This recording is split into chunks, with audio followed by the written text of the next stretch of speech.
કચ્છના પશુપાલકોને ખાસ કરીને માઇક્રો એટીએમની સુવિધા મળી શકે તે માટે તાલીમ વર્કશોપનું ચાંદ્રાણી સ્થિત સરહદ ડેરીના કોર્પોરેટ ઓફિસ ખાતે યોજવામાં આવ્યું હતું, જેમાં વલમજીભાઈ હુંબલ સહિતના પદાધિકારીઓએ હાજરી આપી હતી. કચ્છ વિસ્તાર સૌથી મોટો વિસ્તાર છે તથા દુર્ગમ વિસ્તારોમાં બેંકની સુવિધા ન હોવાથી દરેક ગામની દૂધ મંડળીઓમાં દૂધ ભરતા પશુપાલકોને દૂર દૂરના કિલોમીટર કાપી બેંકમાં જવું પડતું હોય છે. આ સમસ્યાના નિરાકરણ માટે સરહદ ડેરી દ્વારા માઇક્રો એટીએમના નવા અભિગમ અપનાવવામાં આવ્યો છે. માઇક્રો એટીએમની મદદથી તમામ બેંકોની સુવિધા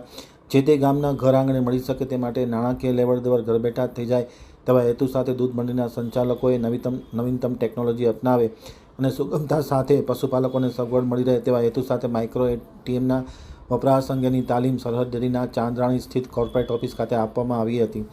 જેમાં અલગ અલગ પ્રકારની તાલીમ આપવામાં આવી હતી. આ પ્રસંગે અમૂલ ડેરીના વાઇસ ચેરમેન અને સરહદ ડેરીના ચેરમેન વલમજીભાઈ હુંબલના અધ્યક્ષસ્થાને કેડીસીસી બેંકના ચેરમેન દેવરાજ ગઢવી, અંજાર એપીએમસીના ચેરમેન વેલાભાઈ ઝરુ, નાબાર્ડ કચ્છના ડીડીએમ નીરજસિંહ, એનઆઈસીએમ પ્રિન્સિપાલ ડૉક્ટર લિપ્સા રાવલ સહિતની હાજરીમાં આ વસ્તુ ખુલ્લી મૂકવામાં આવી હતી અને પશુપાલકને રોકડ લેવડ દેવડ માટે ઉપયોગી થાય તે પ્રકારનું સૂચન કરવામાં આવ્યું હતું. આ પ્રસંગે રજિસ્ટ્રાર, દૂધ મંડળીના પ્રમુખ, મંત્રીઓ તથા અન્ય કેડીસીસી બેંકના અધિકારીઓ હાજર રહ્યા હતા.